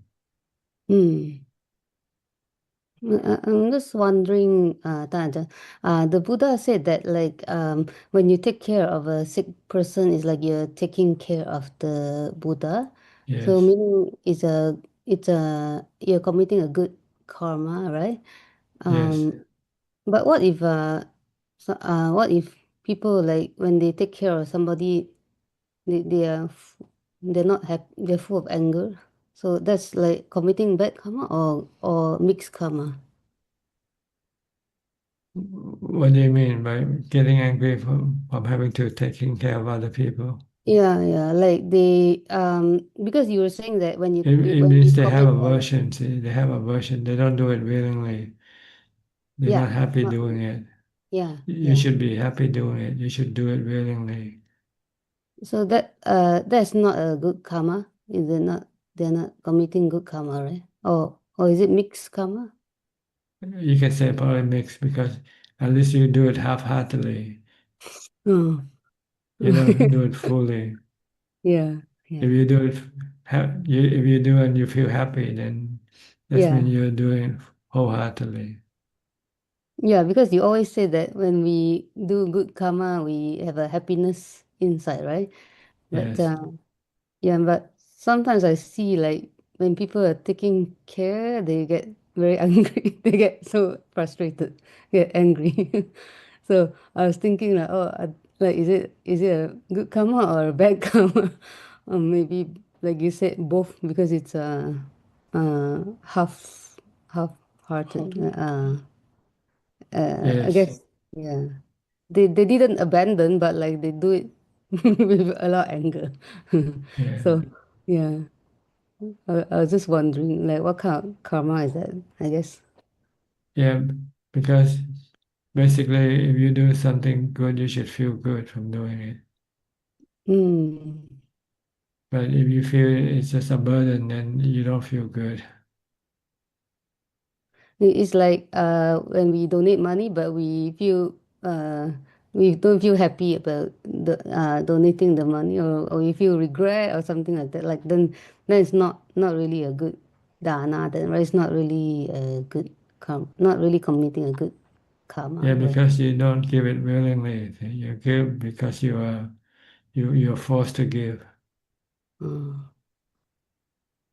So you don't have the intention to give, but you Yeah. have to give because you're forced to give. So you Oh, don't get the same result as if you willingly want, if you have the intention to give. yeah. Okay. It's like eating when you're forced to eat and you're eating willingly, which is better. I don't want to eat, but you're forced to eat. Because maybe the food that you're given is not what you want to eat in the first place. Yeah.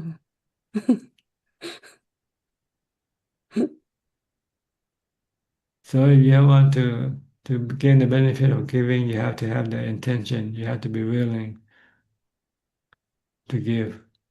Mm. So yeah, you have to have that happiness inside. Then Yes, it's a and good seeing that karma. what you give makes other people good, happy, Yeah. benefit the people that you give, then you feel good. See? Mm. So that's not giving if you're forced to give. It's like paying taxes, right? You're not Mm. happy to give taxes, but you have to pay anyway. So we don't consider it as a gift. It's not dana, paying taxes. But sometimes I can understand like people that they didn't get any exposure to the Dhamma, they get frustrated because they have a lot of wanting that the person get better, but the person doesn't get better, they get very frustrated. So I can understand that because they don't really, they didn't really practice like seeing old age, sickness and death, and so sometimes I can understand it too. When you give, you should get joy. You should feel joyful. The joy of giving. Mhm. If you don't, it means you're not willing to give or you're forced to give. Oh, Like that's paying too bad taxes. then. Huh? That's too bad then, because then it could have been a really good karma, right? Then Yes. yeah. Just like paying taxes, if you willingly give, then you feel good. Say, I'm supporting the government. You feel happy. I try to think it this way because I see like sometimes there's a lot of like I mean I'm not sure about other country, but like here we have a lot of community service, so they're all paid by taxes, right? So That's right. I think that's a good thing, right? Yeah, I mean it's helping a lot of people too. It's like you're giving to the monasteries, and the monastery have expenses to maintain the monastery. So paying taxes is like giving money to the government to run the country To run the properly. country. So you can be happy by thinking this is a charity. But if you feel like you're being robbed, then you it depends on your attitude, how you look at this. You can be happy and say, "Oh, this is charity, this is giving." Yeah. Or you can Yeah. feel that you're being robbed, being forced to pay. Oh, we do see a lot of good in it because our son has special need, and he gets a lot of help from the government, and I know that all comes from the tax money. So I really do see it as a good thing. Like the taxes that we pay. Although I know there might be corruption and stuff, but that's not my problem. But as long as it helps some people, so that's good. Yes, those help those who cannot help themselves also. Yeah, exactly. Okay, anything else? No, later on I'll be logged in to pay my taxes, so I'll remember. Uh, that's, that's why I got email from my accountant, so I'll do that and I'll be happily to pay. Yeah, pay your part, contribution. Yes. Maintaining the government. See, you need the government to run the country, right? Yeah, it's a good mindset. At the Yeah. same time, it's trying to let go of this, right? Like money, just like what Yeah. you taught us, right? It's number. So, yeah. And right now, I'm going back to my Satipatthana. I keep memorizing certain parts, as for my practice. So yes. Okay. I do that. I do that before I meditate. But okay. I try to recite up to a certain level, then I go back to um the breath, Okay. the breathing. Yeah, that's what I'm doing. Good. Yeah. Just keep doing it. Do more if you Yes. can. Yeah. Okay. Maybe more. Thank you, Tajan. Thank you, Tajan. Okay. Go to Dash now. Hi, Dash. Did you get any help from those who knows how to deal with your question? Sorry, I couldn't. Have you got any help from people who can answer your question about visa and things like that? Oh yeah, I actually recently got in contact with Pravirochano, Yes. who has been kindly answering my questions. Okay. Yeah. Does he give you all the answer you need? Well, yeah, we're working on all of the questions and the answers, and it's quite a Do whatever is required of you to do to be able to get what you want. Okay. Okay. Any So question? I had a couple of questions for you. So, Ajahn, in your view, is it a good practice to chant Iti Piso or the Mora Parita multiple times with the mala every day instead of chanting morning chanting and evening chanting? When you're alone, you can chant any type of chant you like. But when you join the monastery, they have a set of chanting you have to follow. Then you have to chant with them. Okay. But And if so, when you're alone by yourself, you can chant any chant you like. But when you join the community and they have this group chanting, then you have to follow them. okay. And it's not like optional, like I can choose to meditate instead or no? You only when you're alone in your place, if the monastery require that you have to attend group chanting, then they have set of chanting that they follow. Okay. So, okay, and then the rest are just Satipatthana. So, in daily life, like when I'm practicing Satipatthana, I see that sometimes I'm completely idle, like in the sense where when I'm sitting on a bench waiting for something, I'm doing nothing, just idle with no object to focus on. When I'm standing, leaning on a fence or whatever, I'm doing nothing, just idle, sitting. And same with like when I'm laying down, there's not really any object to focus on. You cannot focus on your breath when you're doing nothing. The breath? The breath. Or you can recite the mantra Bhutto Bhutto instead. Okay. And You can recollecting on death, for instance. oh, okay. Recite death. Death is natural for me. I will die one day. Things like this. Okay. And so, would you help me understand Chittanupasana and Dhammanupasana? This is understanding the nature of your mind. See, Okay. your mind keeps changing. Someday it feels good. Someday it feels bad. Sometimes some days high, sometimes some days low, and you cannot force them to be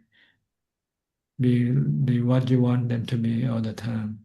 Sometimes you have to accept the changing nature if you don't want to have any dukkha from it.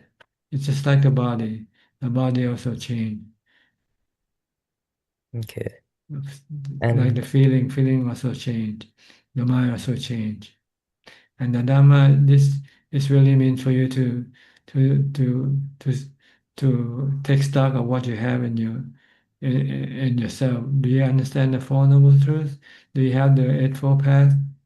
This is just what the Dhamma is about. Okay. And if it's okay, could you also help me with the practice aspect of it?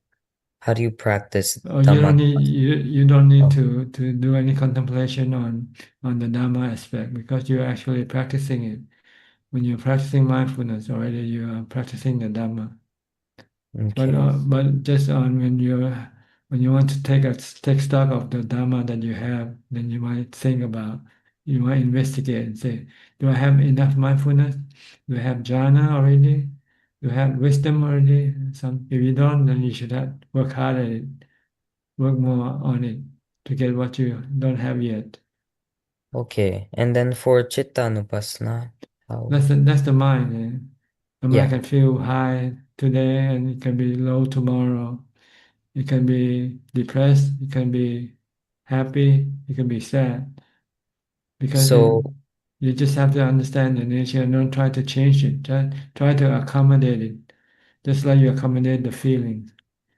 Sometimes you have good feelings, sometimes you have bad feeling, painful feeling. Sometimes you have neutral feeling. okay. They're not So, under your force, they're not under your control. So don't try to control them. By trying to control them, you're causing suffering for your mind. Same way with So, the mind. Sometimes the mind can be happy, sometimes it can be sad, sometimes it can be depressed, sometimes it can be lonely. Just try to accept it, just like you accept the change in the feelings. okay. So to practice it, you are observing all of those feelings, like the specific No, ones. normally you start with your body first. Until Okay. you can understand and let go of your body, then you move to the feeling. When you're studying, you cannot do them all at the same time. You have to choose each subject separately. So you study the nature of the body first until you fully understand and let go of your attachment to your body, your cravings to the body. Then you move up to the feelings. Okay. Once you have passed the feeling, then you can go into the mind to see the mind, the changing nature of the mind. Okay. So for now, I should just focus on the Body. body and the feelings of the body. Yeah. Okay. So if I feel pain in the body, if I feel pleasure in the body, if I feel neither pain or Yeah, pleasure in the body, just let them come and go by themselves. Don't try to interfere. not Because the mental feelings yet or anything mental no, yet. that's too far yet for you to go there. It's Okay. unnecessary. The body is enough for jhana. I don't need the feeling part for jhana. No, this is we're talking about wisdom. We're talking about Oh, yeah. studying the nature. The Oh, jhana, okay. you need to be mindful, not thinking. Just use the body as your object of focus or attention to Okay, prevent your so mind from thinking. It's a different practice. If you're talking about wisdom, you're thinking about the nature of the body.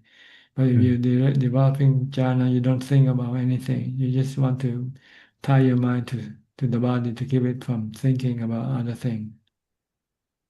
okay, and neither Chittanupassana or Dhammanupassana is needed for this? No need. Just Okay. you are already using Dhamma automatically by developing mindfulness. Okay. So you don't have to go and worry about the Dhamma or the Chitta. Right now, it's like studying. You have to do one subject at a time. You Yeah. study arithmetic, then you go to geography, then you go to history. You don't study the three things at the same time. Okay. And before you can study this subject, you first have to have mindfulness. So you have to develop mindfulness until you become fully absorbed, have jhana. Then your mind can then be able to study the subject effectively, not being distracted by the other thoughts. If you don't have enough jhana, your mind might not be able to focus on what you are studying. You might start to go think about some other thing. Mm. So first you need to develop mindfulness. So you do mindfulness only, don't do anything else. And then when you have enough mindfulness, you meditate. When you meditate, you don't do anything else but meditating. Focus on watching your breath, sitting down, close your eyes until you get into jhana. And then once you have jhana, you have to keep maintaining the jhana until you can always have jhana anytime you like. Before you go to study the nature of the body, the feeling, and the mind separately. Okay. So is jhana attainable without mindfulness of the body, or is mindfulness of the body very necessary? Well, there are 40 objects of mindfulness you can use beside the body. But in the Satipatthana Sutta, the Buddha used the body as the object of jhana, of meditation to get into jhana. Okay. And you don't need to be mindful of the specific feelings or the mental. You don't. No. You only focus on only one thing. Okay. Just If the you want to body. get into jhana, you want to make the mind become concentrated, not distracted. If you use many objects, then your mind can become distracted and it will not be able to enter into jhana. The mind Okay. has to be one when you practice for jhana. So in the One, oh, in the Satipatthana Sutta, you really only need just one of those?